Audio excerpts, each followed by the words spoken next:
السلام عليكم ورحمة الله وبركاته. جرى جرتني هردفتوتا في خبرتوتا خيني كمن قبتني جرتني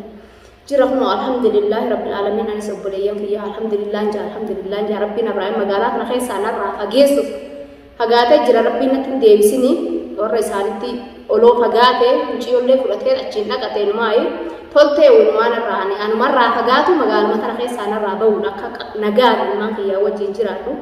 Egaa innis keessa jiraate gogoon feena duuba mana kana gaa dhufutti jira laaqaayee akkam jeetin akkanatti lubbuuti jallee sodaadha ammaan kana dhabama rabbi isaa godhu dhabamee jira warra isaanii dhaqee jira abballeetti bilbileetiin akkuma inni gadi deebine achumatti qabiisi isin ja'an jeetin gaa bilbilli isaa naan dalagu san inni nuuni beeka gaa akka godhu abbaan fiifuyi bilbila isaattu naa dalaguu didee obboleeyyan kiyya alhamdulillah baguma rabbi asinarraa fageessee baadiyyaa sanatti narraa darbee egaa fudhatee chitti darbameenii akka ittichi dhaqee sin beekwani waa abbaa yaamee hootu jee sobee achi geessee akka itti dhaqee rabbumaa beekaan akka dhaqetti walumarraa as keessaa baafatee maaliif godhaonni hin godhu hin jirtu qalbii takkaan hin taa'ee ilmaan kiyyatti soogidallee taatu gurguradhaa jechuun obboleeyyan kiyya nagaan hin jiraadha qalbii takkaan takkanaati du'aa teessanillee qeebalamtee obboleeyyan kiyya rabbiin isa narraa fageessuu kanaaf du'aa teessantu naa qeebalamee obboleeyyan kiyya du'aa teessan ammallee naa godhaadha. Egaa rabbiin natti hin deebisini hin deebi'u amma inni nu abbaanuu deebi'utti hin dhiisu hin deebi'u asitti hin deebi'u anillee hanga inni deebi'utti mana kanarralleedha mana qayyaradheetiin bakka itti na argu qabu anis agasitti malan dhawadha jechuu barbaadete obboleeyyan kiyya. Egaa akkasuma kaddalleen hinnaana wajjin cinqamuudha gaa hinnaa shakkii gaa gogooni dhufeeyyee gaa mana kana dhufutti jira dhufee mucaa kun waalaatti jira jeex na bira jira illee na bira hin deemne ammaaf gaduma bee malee anuma bira jira. Egaa du'aa'ii naa godhaadhaa rabbi jazaa kafaluu isallee du'aa'ii naa godhaa fidhaa obboleeyyan kiyyaa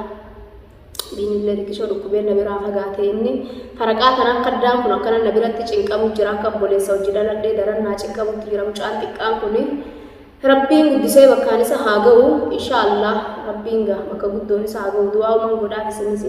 du'aa'ii naa godha du'aa'iin keessan qeebalamte Abrahaam asirraa fagaachuun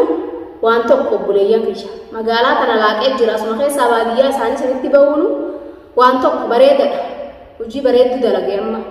haachi baadiyyaa isaanii sanii laaqatu amma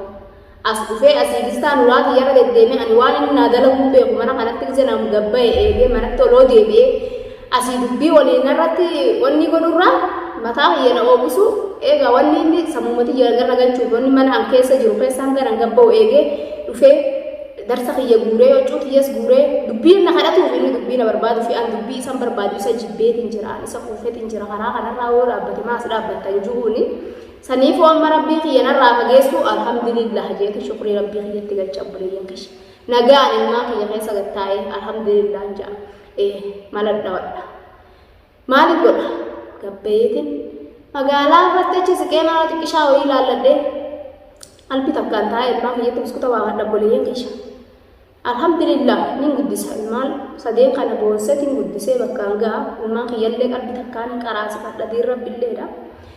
Du'aa'ii naa godhaa ammallee jajjabaadhaa du'aa'ii naa godhaa obboleeyyan kiyya du'aa'ii naa godhaa du'aa'iin teessan kunoo baaftee gurgursitee dabarsitee alhamdulillah rabbil aalamiin dhabama rabbi isaa godhuun dhabamee baadiyyatti gale namni baadiyyatti gale maal godhaa gad deebi'a ga'a odoo haqa baattee fuudheen deddeemuun waan akka tarma akka isaat argate malee wanni ishii qabdullee hin jirtu tasanii isaantu beekaa maaltu naan gahe maalumaan na dakale an odoo isaa kanatti karaa kanarra kufee ciisee galgalatullee arge maaltu si galgalchee jiruuni itti qoflee bira kutuu malee ganaadha. Egaa dhaamsa tokko nama abbaafis dhaamaa yoo rabbumatti amantee natti akka inni gadi hin deebine akkuma achitti hafuunarraa godhiisichaan magaalaa kana keessatti akka gadi hin deebine ammas gad deebuus karaa fedhe deemus ani akka maqaa kiyya wardaan karam deemtii karaa kam deemtii maqaa kiyya nan dhoyin intala fudhatee sitti dhaqee yoo feete chumatti yoo ni haallee godhatu barbaade haa godhuufi godhiif. Egaa abbii ani ati har'allee borullee abbaa kiyyaa akkuma ilmoo ta'etti na laalitima ilmaan kan akkan taa'ee guddifadhu ilmaan kun abbaa dhabanii haadhallee akka hin dhabne hawwanni sitti dhaammatu tanuma achumatti narraa hambisiisa. Ijoo namaa yoo feetes bihaa itti yoo feetes irraa galchiisan moo achumatti narraa hambisi akka gootu siif beeka gaatti baaftellee gosti ni jirti miti dugda duubatti hiitanii caqaytanii gaa hiitanii ciqeessanii san tasanii ani siitu beeka san sitti ni mo'ani saniifu garuu akka inni wardaan karaa kan deemti jee maqaan dha'ee ilmaan kiyyarraa agaaguu nan goone tanuma sitti dhaammadha bilbilillee hin dalagu yoo gaafa Facebook waan irratti illee taatu kama numa agarta ka ijoolletti illee taatu video kana ka agartu taate abbaa kiyya kanatti sitti dhaammadha siin jaan Abrahaam na gubee na maraachee na qofaa miti Oromoo guutuu gubee maraachee haala inni itti jiru addunyaan guutuun waa maal jettee waa na qofaa miti saniifu ilmaan kun akka dirretti hafne ilmaan kana guddisa taa'eeti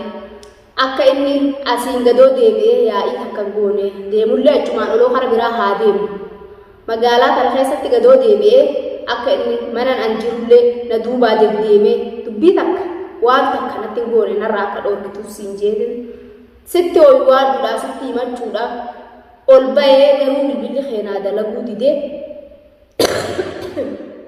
bilbilli keenas naa dalaguu didee alhamdulillah rabbi nagaa nu haa godhu atillee bakkuma jirtutti nagaa si haa godhu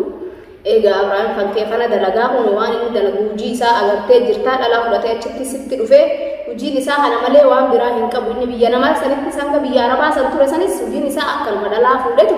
akkanumatti argaa ta'an irraa fiiguudha as dhufnaan san daran korbeessa reedhaa laafaa boobsaa gaana hidhanillee gadi dhaabbanne tumanillee gadi dhaabbanne sanuma ta'e saniifuu ani hin barbaadu namni akkanaa kun hin barbaachisu dhukkubaanis nama galaafataa kanaa kun dhisi waa takkaafuun tolu tu'ee malachii jala dabree irraa wayyaadha garuu ga'anii waan juun qabu tana sumaa beekaa si dhalee ilmoo tana akkuma natti hin dhiyaanne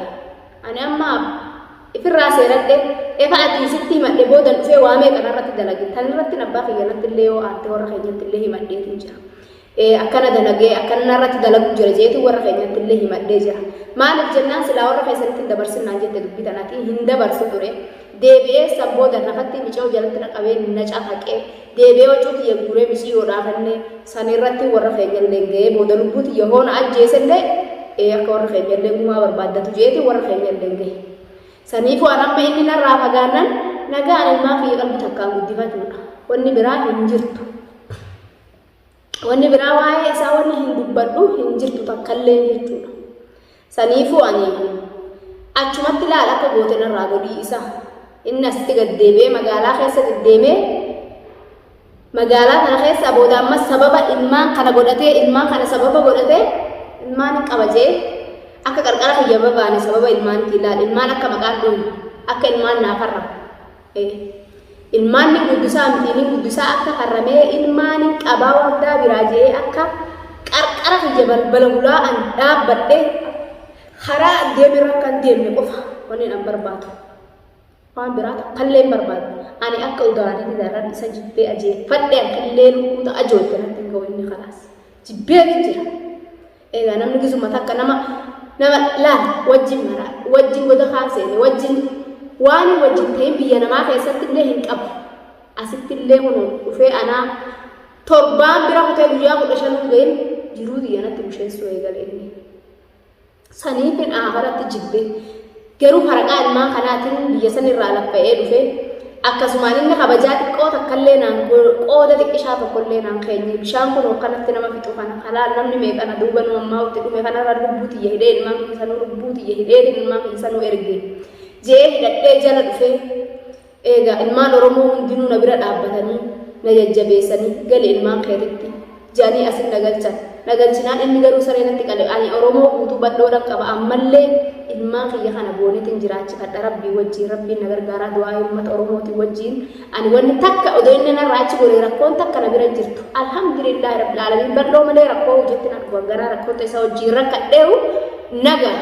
inni narraa achi kurtaanan abbaan rakkoon deemuu isaa inni achi kurtaanan an bal'ottuu ba'e alhamdulillah rabbil alamin harki rabbii bal'aadha qaalichuma kana rabbiin narraa achi adaarratu daarragamtitti akka isaati wajjiin rabbiin hara tokkotti narraa achi afurtu qaagodhu eegaa buleeyyan kiyyoonni isin du'aa'ii naa gootan tanu du'aa'uma naa godhaa jabaadha dhaalaa du'aa'ii qaalicha kana rabbitiin deebisin wardatti rabbitiin deebisin jaarma du'aa'ii naa godhaa bakka jirtanii namu alhamdulillah ani ilmaan kiyya akka moolee guddifadhu biyya namaa san keessattu numa guddise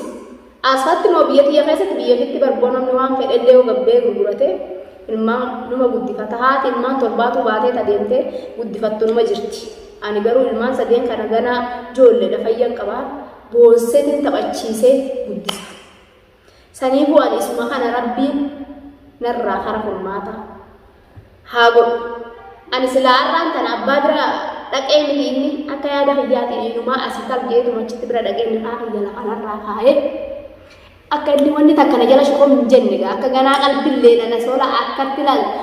qalbillee akkatti jagatillee xiqqoo namni dhalletti ifirraa lafa kaa'uu fedha samboo daragaanii qalbi takkaan ilmaa kiyya guddifadhaa garuu tanaaf waa takkan gaafadhaa jee kanarra bilbilan itti bilbilaa jee abbattillee ka'ee bilbilillee naa dalaguu didee garuu inshaAllah yoon argadhe itti deddeebiseetuma mokkoree itti bilbilee gaafadhaa mciyoo tana yoo jibbitee kan intala namaa kana fuutee olii gad deddeebdu taate haadha ilmaanii kana hin fedhuu rabbi natti ajjeessee ka jennaan nasaa ishii kanniifi ilmaan akka guddifattu haganuma akkanaa jettuun hin barbaada gana ani nuu fedhuu yoon illee na hiikuu baate anaatu hiika anaatu laale umaa maarii hiyyaa kulli godhe jee anaatu firraa lafa kaaya maarii maal naa godhee qabaanti duraan anaatu firraa lafa kaaya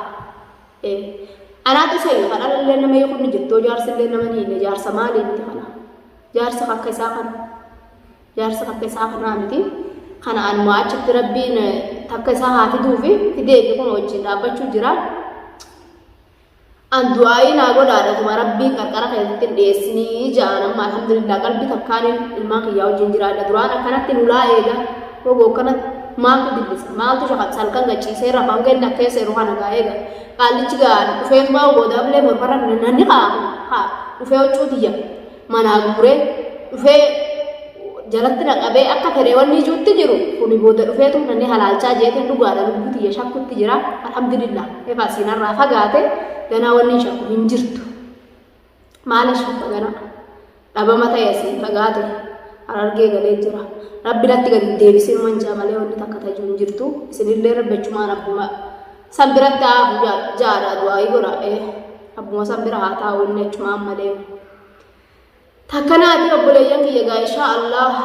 gammachuun isinii deddeebi'aa du'aayii naa godhaa rabbiin qaallicha dhabama jaadha du'aayii naa godhaa obboleeyyan kiyya qaalii fi gaarii bakkuma jirtanitti gaa nageenyi isinirra haa jiraatu isinilleen obboleeyyan kiyyaa du'aawuman isinii godhaanis isinilleen du'aayii teessaniin na bira dhaabbadhaa na jajjabeessaan isiniin jaa assalaamu alaykum warahmatullaahi wabarakaatu